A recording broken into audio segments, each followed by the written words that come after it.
Hello, I'm Frank, the creator and host of Empiresofhistorypodcast, The Ottomans. Thank you so much for stopping by. If you are new to this show, a big thank you for giving this podcast a chance.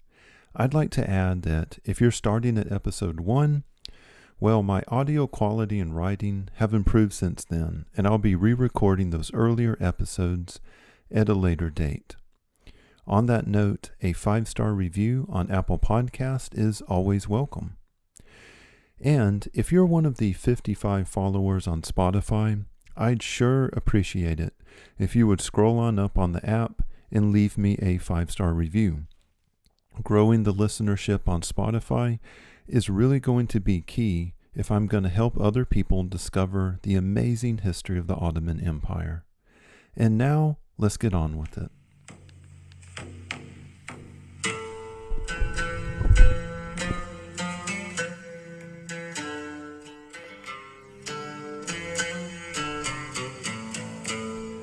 Pausing the Crusade, Resignation of Murad II, and First Reign of Mehmed II, Episode 20. Well, we finally arrived. The Crusade of Varna is up next in Episode 21, and for the very first time, I get to mention a classic person of Ottoman history, Mehmed II, the eventual conqueror of Constantinople. Oh boy, how far we've come thus far. When we left off in episode 19, and I'll also be referring to extra episode number 5, the special I did on John Hunyadi, we left Murad II off in the year 1443. He was married to the Princess Mara, daughter of the despot of Serbia, Durard Branković. The Ottomans had taken slices of Albania, conquered most of the Greek peninsula, and subjugated large chunks of Serbia, and were making inroads into Wallachia. Even though Hunyadi had taken more than a few pounds of Ottoman flesh, the Turks had also successfully beaten back 2 attempts by Hunyadi to invade their lands.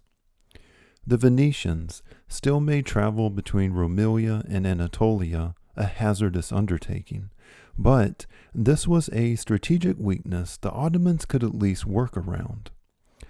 Right now for Murad in early 1443, his biggest concern was Europe uniting and forming another crusade, the likes of which the Ottomans had been forced to face during Bayezid's time. And the Sultan had good reason to worry. On the morale front, John Hunyadi's victories had galvanized Europe like never before. On the political side of things, still worse, was that Poland and Hungary had united under a single king, and his name was Vladislav. The Pope in Rome, Eugene IV, had issued a papal bull authorizing an official crusade, which would allow the powerful nobles to leave their holdings in the hands of the church without fear of losing them while they were away on the crusade. Although the storms of a crusade were brewing, and in fact lightning was striking every single day, things weren't all rosy for the would-be crusaders. For one thing, lesser and middle nobility of the regions in Albania, Hungary, and Wallachia still carried the memory of the defeat at Nicopolis. After all, it wasn't that long ago that Sultan Bayezid had defeated the Crusaders, and then forced them to run barefoot all the way down to Gallipoli and stare and gawk as alliance ships sailed past them. Everyone in the Hungarian camp knew exactly why they had been defeated. The veteran Hungarian leadership during that prior campaign, they had been repeatedly overruled and shut down by their overbearing and rich French fellow crusaders. This led to the French, German, and Italian cavalries outstripping their infantry and falling into the jaws of the Ottomans at Nicopolis. Yes, John Hunyadi had managed to win spectacular victory after spectacular victory against overwhelming odds, yet the leadership realized it would be an entirely different story if Sultan Murad himself took the field with his superbly trained and very large army. The victories of Hunyadi had been miracles of a sort, yes, but they had been against the ill-disciplined Akinci raiders and poorly trained infantry that had been forcibly conscripted from Rumelia. Not just this, but as the Crusaders from all over Europe poured into Hungary, the senior military leadership began to suspect that history was repeating itself. The French nobles were demanding superior roles, and by that I mean that they wanted to attack the Ottomans right this minute. As the Crusader army grew over the weeks, so too did the arguments and squabbles. Conflict at the top leadership all the way down to the middle ranks. Meanwhile, the lower ranks, the lancers, your foot soldiers, lowly knights, archers, and so forth, cared little for battle tactics. As far as they were concerned, Hunyadi had proven the Ottomans could be beaten, and were perhaps a paper tiger. Tamerlane had crushed them in Ankara, and the Anatolian beys were rising up. And at the end of the day, look, we've got John Hunyadi. With the leadership divided at the top, and supplies long since promised from the Holy Roman Empire, and France still not arrived, King Vladislav called together his top aides, including Hunyadi, together for a quick huddle. What they needed now was time, and this meant pacifying the Ottomans enough so that the Turkish war machine would just quietly steam down and provide them a few more months of breathing space. The only real chance of success, all these men knew, was to hit the Ottomans before they could fully muster, capture the city of Edirne, the Ottoman capital, and force a peace upon the Ottomans. And who knew? If they were good enough, they might just deliver a crushing blow and drive the Ottomans out of Europe for good. Plus, word was reaching the Hungarian camp that their Serbian and Albanian allies had secretly reached out to the Sultan and asked for terms for peace. So that can't be good for our growing crusade. From January of 1443 to about the summer of that same year, a flurry of diplomatic exchanges, horse trading, backdoor dealing, and good old bribery passed between the Ottoman court and the headquarters of the Crusaders in Hungary. A very important individual, whom we've met in earlier episodes, was Princess Mara, as I said, wife of Sultan Murad II. With her Serbian extractions, she could move about freely between Serbia, Hungary, and the Sultan's court, and she would duly deliver this or that favor requested between all parties. Meanwhile, the Pope in Rome began to get a bit nervous when he didn't see anything on Fox News covering the Crusader advance. Nervously flipping through the channels, he'd hoped a good old-fashioned mission accomplished banner would be hanging in the background any day now. But we were now going on 8 months since his papal bull, and although things had gotten off to a good start, with forces moving into Hungary, things were seeming to have stalled a bit. When word reached Rome that the Crusaders were trying to cut a deal with the Ottomans, the Pope was furious. After cooling down, he took a moment and considered his situation. Nobody wanted a repeat of the defeat at Nicopolis, and it would be prudent to sit and wait while the Hungarians assumed full leadership. And this time, victory could be achieved. To facilitate this, and deliver a not-so-subtle nudge to King Vladislav, the Pope sent a legate over to Hungary, who addressed the central leadership of the growing crusade. I'm going to sum it up like this. Okay, guys, His Holiness realizes the crass necessity of waiting and gathering our armies. That's all well and good.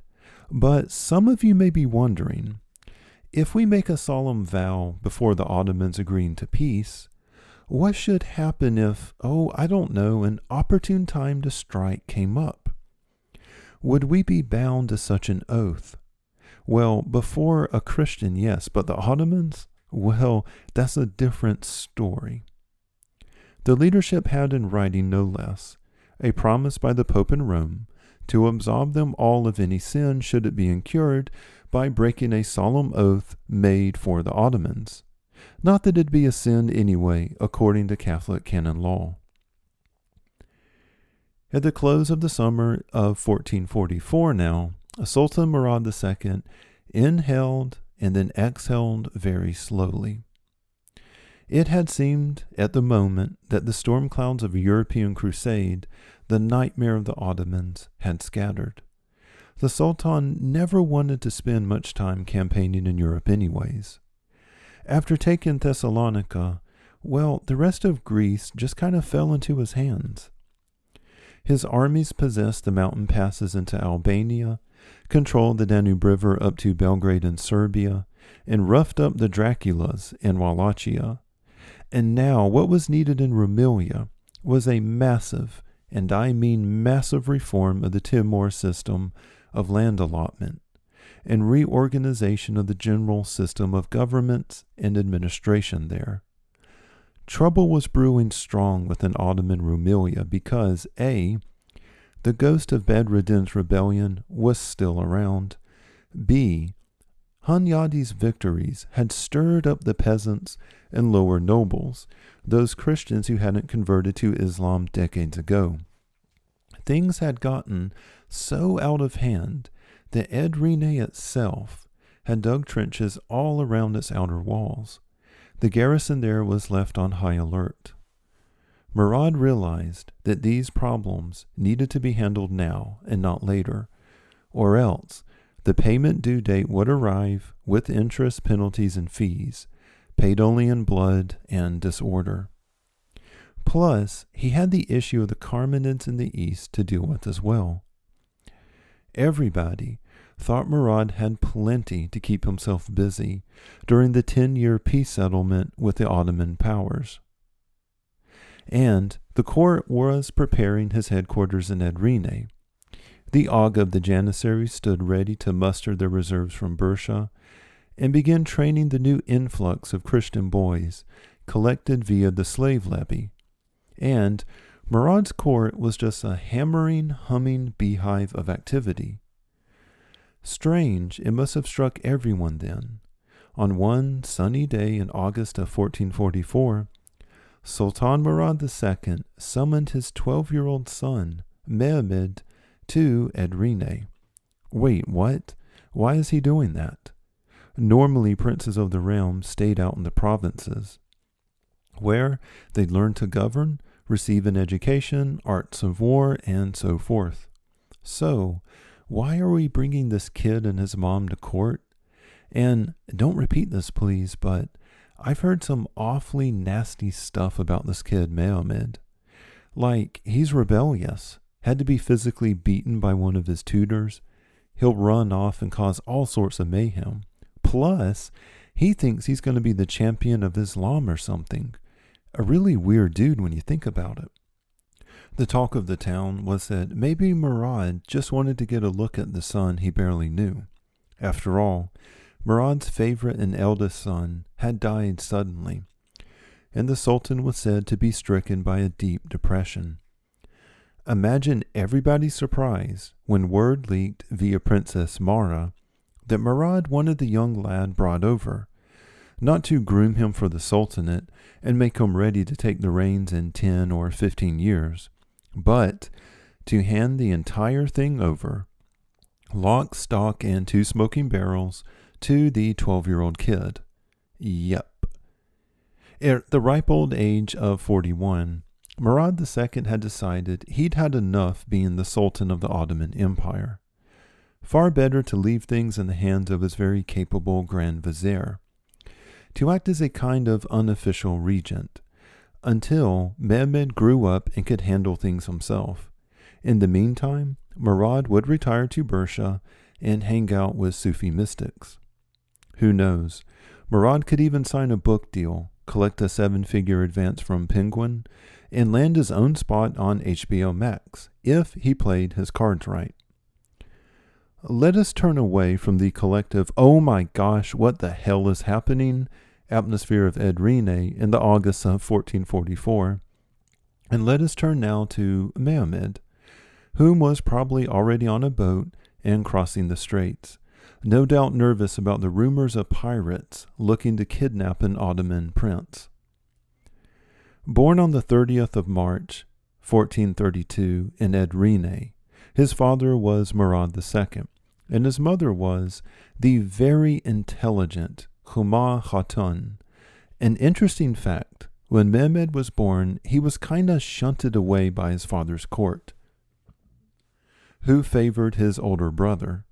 So his first language was Serbian, that of his mother's tongue.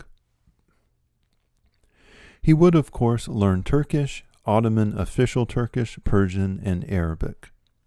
In 1444, like all Ottoman princes, Mehmed was sent to Manisa, and it was there that he and his mother worked together to learn the ways of government from the local pashas and generals. Mehmed's days were made up of religious studies, history, languages, art, math, horse riding, sword fighting, and archery.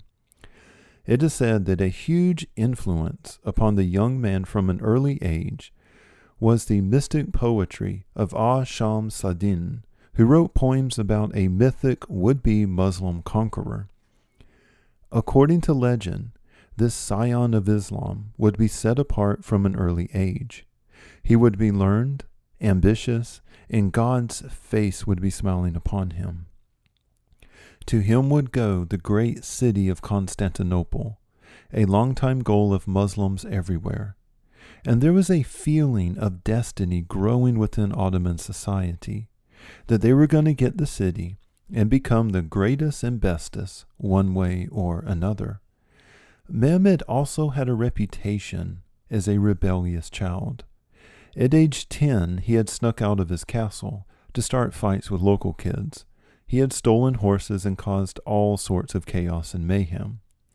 So great was Mehmed's rebellious nature, the Sultan sent his trusted advisor, Kandarli Khali Pasha, to Bursa to deliver some corporal punishment and bring him into line.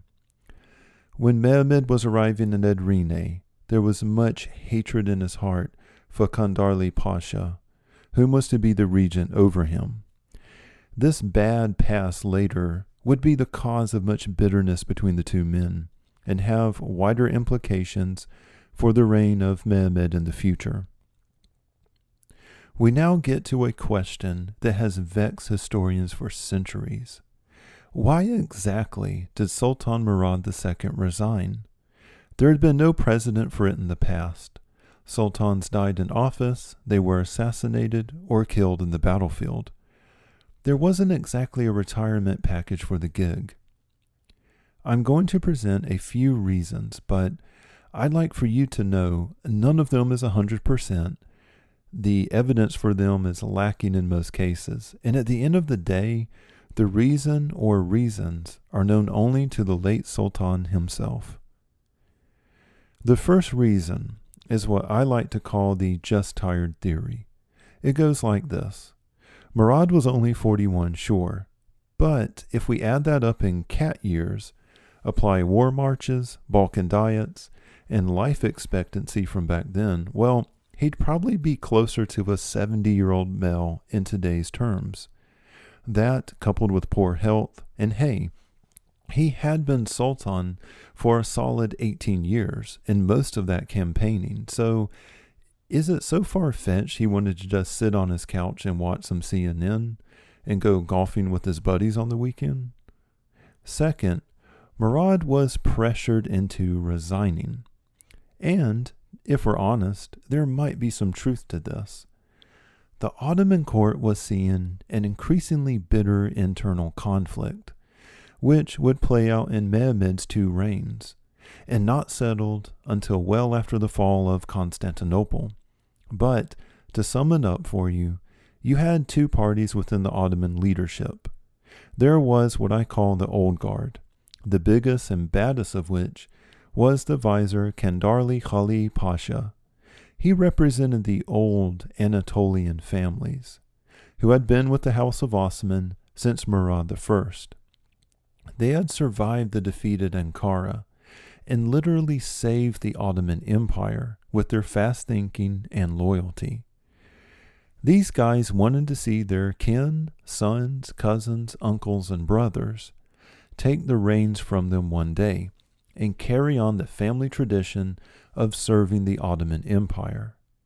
Along with their self-interest came a deeply conservative and restrained foreign policy bent. Simply put, they were terrified of another Ankara, which would plunge the empire into civil war again. They didn't believe the Sultan should be leading troops into battle. Far better to keep him in the back as an administrator. After all, they had seen what would happen to the empire firsthand at the horrible horror show at the Battle of Ankara. Set against this group of old-timer were the up-and-comers, men who had risen from the Christian levy system or were powerful former Christian families who had just converted to Islam. The men from the former had been educated at the palaces of Edirne and Bursa. They had received a first-rate military and civilian education. Selected for intelligence, ambition, and initiative, it seemed as though each of them carried within themselves the same fiery sense of destiny Mehmed himself believed, that it was the Ottomans' journey to rule over the world, peace be damned. By 1444, Murad was having a hell of a time keeping the peace between these two factions. Accusations, plots, and Game of Thrones shit was abounding in his court, and Murad, well, he didn't like it one bit. It's not hard to imagine then that some plot unfolded whereby one faction or another managed to gain enough leverage on the tired Sultan and pressured him to resign in favor of his son. After all, if it was the war party whom had pressured Murad to resign, well, Mehmed was someone much like themselves, far better to have him in charge. It would also favor the conservative camp because, sure, Mehmed himself was a rabble-rouser, but the young could also be broken, and more importantly, controlled by the crafty old statesmen like Khalil Pasha. Third reason, and this is strictly rumor, but it was his wife, Princess Mara. As I've said in previous episodes, she claimed in her letters to never have slept with her husband. I'm not going to speculate whatever the heck was going on there, but this didn't mean that she hated him. She expressed worry by Murad's increasingly erratic behavior, especially after his son and favorite had died. He had a habit of walking around and shouting at servants that weren't there, and his Janissary guard tumbling around behind him trying to find him. Just as the Crusaders needed time to rest and get their war tents in order, so too did Murad, she thought. All he might need was a few months, maybe a year, if she were lucky, and get him away to Bursa, bring most of the Janissaries with him, then have him recoup and come back a-swingin'.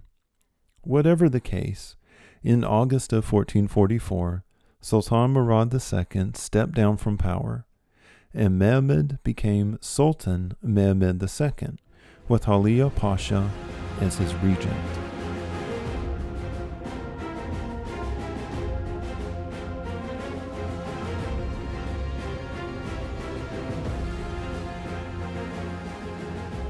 Now is a good stopping point for our episode.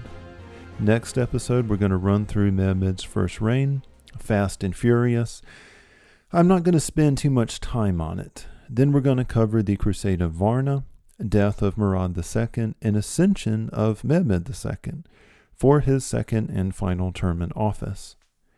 Once we manage to push on through episode 21, I'm going to lay the groundwork for the worst day in #Byzantine history everywhere, the 29th of May, 1453.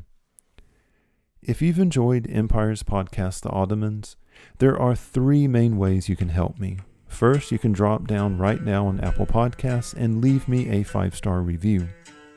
Second, you can share this podcast with a friend of yours who loves history as much as you do. Third, and this is for you Spotify listeners out there, please leave me a follow and 5-star review on Spotify. This really helps the podcast make it out. Thanks, and I'll see you all next time.